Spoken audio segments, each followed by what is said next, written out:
back, and of course, as was mentioned earlier in the show, the focus of this conversation is one that many Belizeans know and many have benefited from. But of course, we're very grateful to have them here representing the Gift of Life Belize.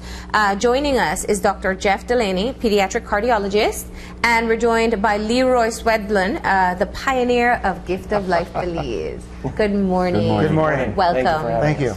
And welcome back, we should say. Oh, thank you. You know, this is I think, one program that can definitely never be understated locally. It is a life-saving opportunity for hundreds of Belizeans. So let's talk about when a mission repeats itself so often, I'm sure you come back with new visions as to what you want to do. How do you make a very good impact once you're here? So what's the preparation process of coming to Belize for a mission? Well, first of all, decide what days we're coming down. Yeah. And then we work with the local folks, Yvette Burks from the Rotary Club, and we organize the at least 3 days of clinic. We used to, in the initial stages of it, just do 2 days. One, maybe, then we started going to Dangriga for the third day, because we want to see as many children as we can in those 3 days. Fortunately, some of them do not have any cardiology disease, but unfortunately, many do. So we try to identify that, and then we try to get the most critical cases for procedures. Now, Leroy, as pioneer of this program, how has it evolved over time and met or superseded your expectations in terms of its outreach and impact? Well, initially when I came down to visit, then it was just me. And the doctors locally, I met with some of them, and they would from time to time call us or write to us, and they had a child they'd like us to look at. And as we started doing that, it became more important that we actually bring a medical team to Belize to screen the children, because sometimes they would get to like Omaha, Nebraska, where we're from, and the heart really wasn't a problem. It was maybe something else, or it was something different with the heart than we had anticipated. So then working with Children's Hospital Administration in Omaha, we decided to bring a cardiology team with us that could do the screening. And now, I think last year, 13 children went to either another country for a procedure.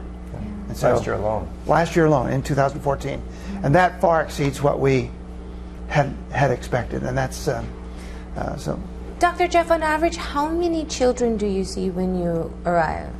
Over the course of the 3 days between the two clinics in Belize City and the one in Dangriga, we're very busy. We see between 80 and 110 children over the course of those days, and the team we bring down, we try to be as full service as we can be. So we bring down a physician, we bring down a cardiac nurse, we bring down a specialized sonographer in congenital heart disease so we can do echocardiograms and get everything as completely diagnosed as possible, so then when we're done seeing the children, we can make lists for the Belizean Rotary and the International Gift of Life as to which children need to go out and how soon do they need to get there and what procedures do they need, and then all those contacts are made over the upcoming weeks to get it all arranged. How difficult is that process to actually, because every parent who brings in their child has a sense of urgency that... Absolutely. So how do you maneuver that particular... You just have to talk with the parents, and usually parents are very reassured. They can be very worried and upset if they find out that something is wrong. But if they find out that something is wrong, but it's not going to make their child dangerously ill in the near future, and that we've got time and their child will not be at risk while the arrangements are being made. And all the parents are very understanding that we're going to make those arrangements, but fortunately their child has a problem that's stable and will be fine until they can get taken care of. And the children that are urgent, that are sick and need something right away, we just tell them. And then we tell them that we're going to get them taken care of as quickly as we can, and that everybody's going to work hard for them. and all of the parents that I've worked with in Belize have been extraordinarily thankful and understanding, and have worked with us on whatever we needed. What are the type of heart conditions that you tend to see? Well, you know, in adults, the majority of the heart disease ends up being coronary artery disease, the progress of adulthood. But in children, it's not, and in fact, that's extraordinarily rare. It's mostly malformations where the heart is physically not formed right, or the blood vessels are too narrow, or the valves don't open properly, or a chamber is too small, the muscle is too weak. It's a wide variety of conditions and problems, and none of it is a consequence of lifestyle or pregnancy. It's all just the way that child's heart was formed. And so it can be a large variety of things, but mostly we deal with problems with the blood vessels going into and out of the heart, and then the consequences on the heart from pumping against obstruction, or pumping with a hole in the heart that creates far too much volume on one side, and the heart gets strained and dilated. So that's the most of it. Yeah. And of all the cases you see, what's the percentage of very urgent cases versus those that have a bit more time? So if we see, say, 100 kids in the 3 days we're here, we'll usually have about 10 to 15 that need something this year.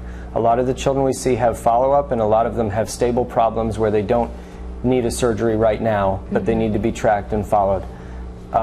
So we'll see between 10 and 15 that need something. Fortunately, most of those are stable and can be arranged, but there's a handful. There's somewhere between 3 and 5 every year where we need to get those arrangements done pretty quickly. And so we're talking with the Belizean Rotary representatives, and working with the International Gift of Life to get. Sometimes we've sent kids out before we're even done with clinic. Like, we see the child on the first day, and on the second day they're already getting on a plane. Now, are the issues that you're seeing with Belize City and Dangriga similar? Yes.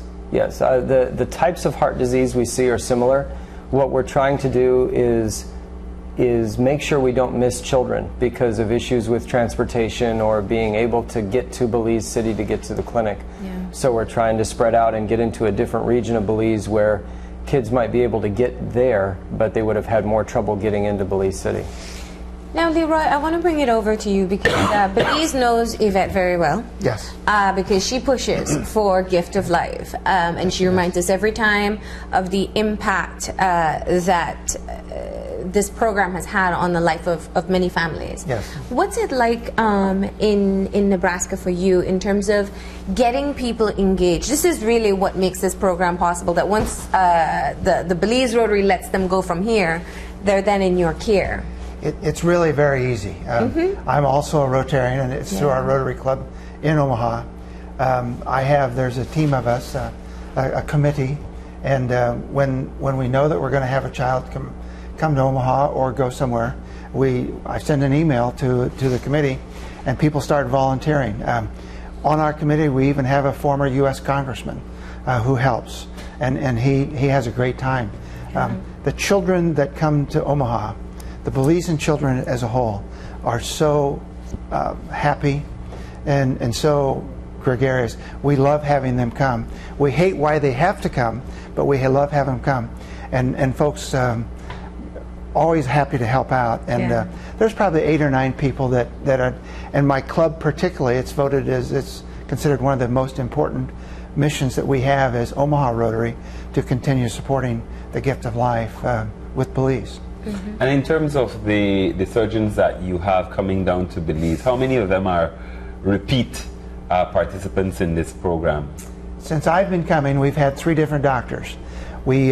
Jeff is the 6th year in a row.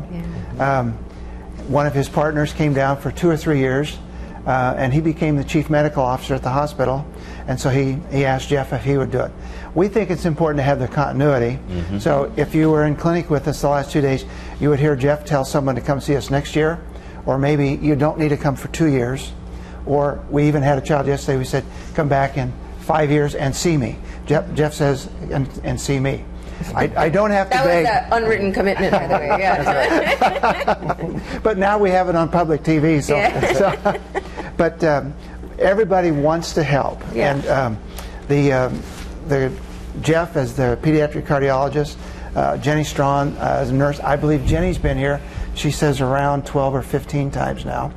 And Maura Link, the ultrasound sonographer, is around 10 times. And they just plan either this week or next week about this time every year in their schedule to go to Belize. And Jeff, why have you kept on coming back? It's because the relationships you make with the families and the children. The heart disease is the same kind of heart disease we would see at home, but these children don't have access otherwise to get it taken care of, and so many of the problems are very fixable and very livable as long as you have access to care. The program's extraordinarily important, and it's expanded. If you look at our numbers, the numbers of children we see has gone up consistently over time. But once you start coming and you work with the local Belizean Rotary and you meet the families and the children, I've had other physicians in my group say, you know, I could go to Belize next time for you, and I said, thank you. It's fine. I want to see all those kids again. I want to see how they're doing. I want to see how they're growing and make sure it's all right. So you get invested in it, and it becomes something you feel some pride in and some ownership of, and you want to keep doing it. Now, very often we've had discussions around the whole idea of continuity and what that brings for a patient and the family. So let's talk from the medical perspective what that actually means as well. Yeah, I think it's very important because if you see the child over the course of time, if you see a child once, you can get a sense of whether they are sick or well and how severe their problem is. But if you see them over the course of time, you see them several years in a row, you have a much greater depth of understanding as to how they're really doing and where they're at. And you build a relationship and a trust with the family so that when you talk to them about it, you're someone they know, and they can invest in you and take part in that decision. So when you say to them that, I know every other year I've told you everything is okay, but it's not as okay this year, and now we do have to think about doing something, then you've got that relationship built, and the rapport you have with them helps to process that news. Now let's talk about some of the challenges in terms of sustaining a program like this for so long. You have willing physicians, you have willing families. What would you say are some of the obstacles that you keep having to overcome? Oh boy, I don't know that we really have any obstacles. It's more coordinating the schedule every year. It's so important that the Belize Rotary folks get the word out that we're having the 3 days of clinic so the parents can bring their children. From my perspective, I coordinate the travel, the hotel. We stay at the Radisson Fort George each year, and the dates with the hospital staff, and the continued support financially of both the Belize City Rotary, the Gift of Life, and the Omaha Rotary. But there's a tremendous support staff there that support of the program.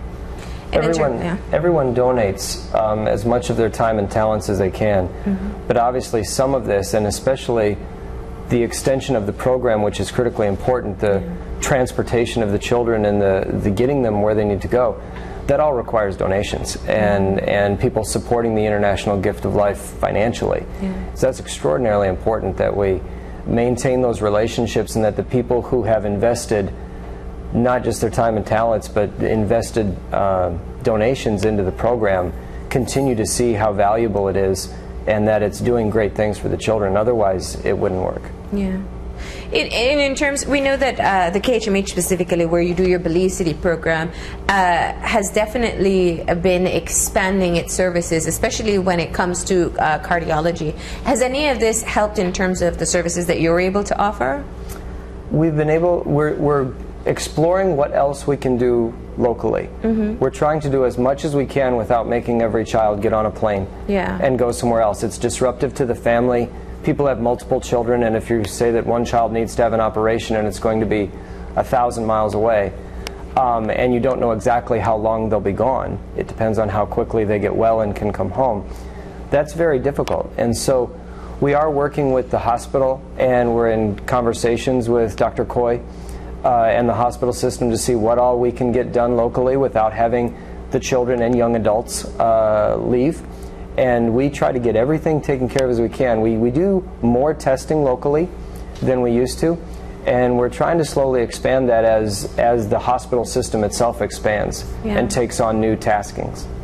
You've concluded the 2 days in Belize? Yes. Belize City.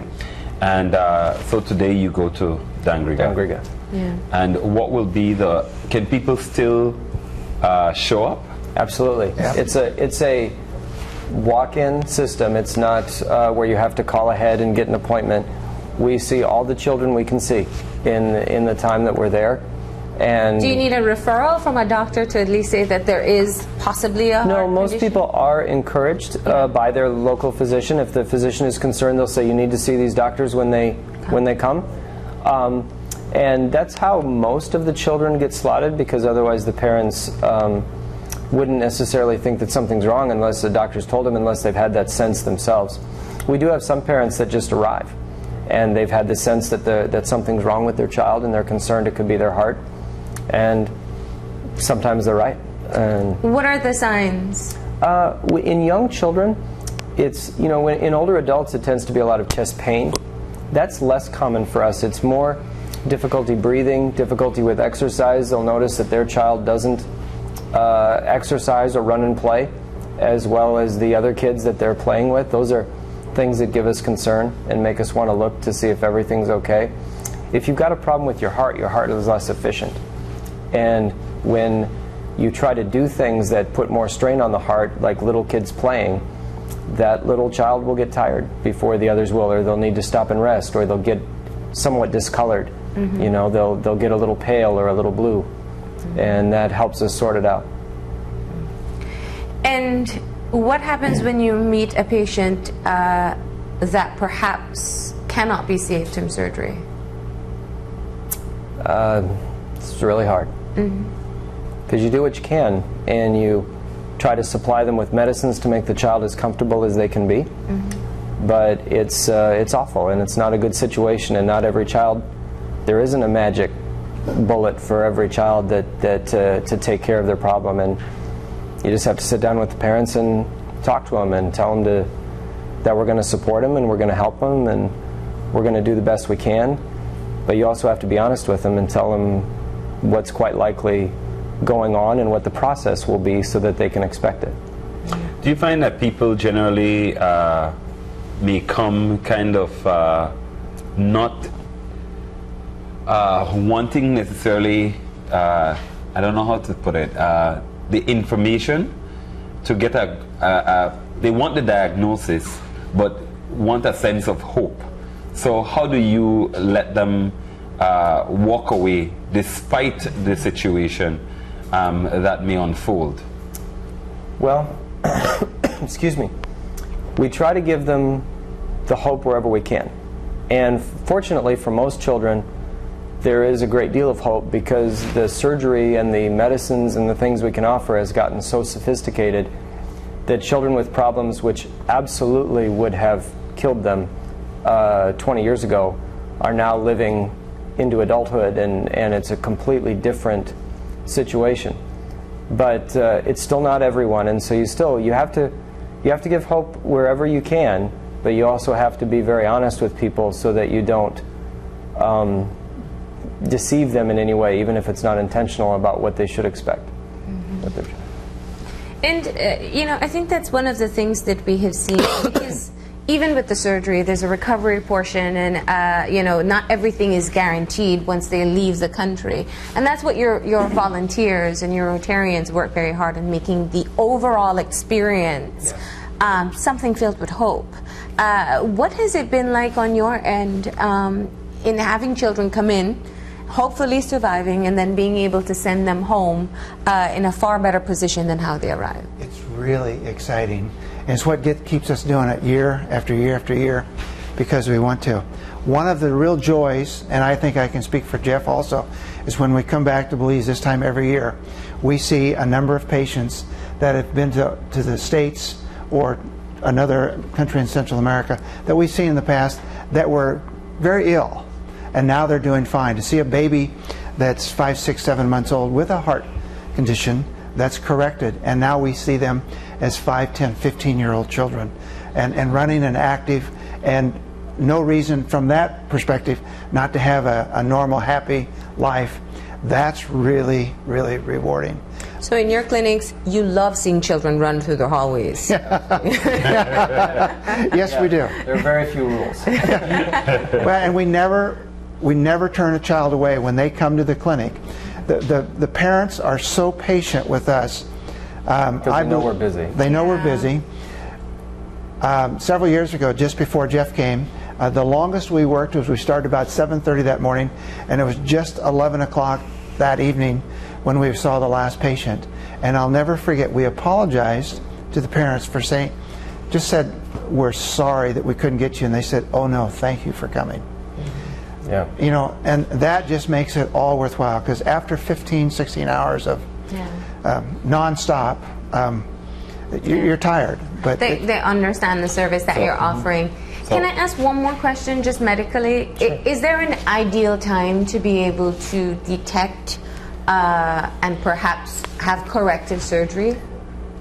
I'm afraid the answer to that's really no, because so many if a problem is significant, it'll show up in early infancy. Okay. And those babies will be apparent to both the mom and the dad and the physicians taking care of them that child's not thriving, they're not growing, they work too hard to breathe when they try to eat, all those sorts of things. And we'll see babies like that, and those babies need to get fixed in infancy, or that process will not reverse. But kids that have other problems, some valve issues and things like that, those kids can often grow fine for years and not need anything done.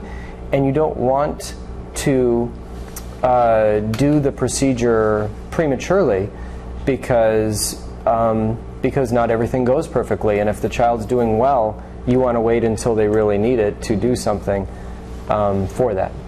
All right. Well, so you're in Dangriga today? yes. And don't want to hold you from those patients, because I'm sure they're We're on our way as Yeah. soon as we're done. Yeah. All right. Well, thank you for taking time to sit and talk with us. It's our pleasure. And we wish you the best today. Thank you. And if you have an extended day, that they feed you something that will nourish you. Absolutely. Ask for some hudud. That's right. Thank you for having me. And thank you you very for much. your continued service Thank to people of Belize. We love Thank you. coming. We love Thank it. you both. We're going to go ahead and take a break, and when we come back, it's to talk about the Meet the Author program of the National Library Service, so stay tuned.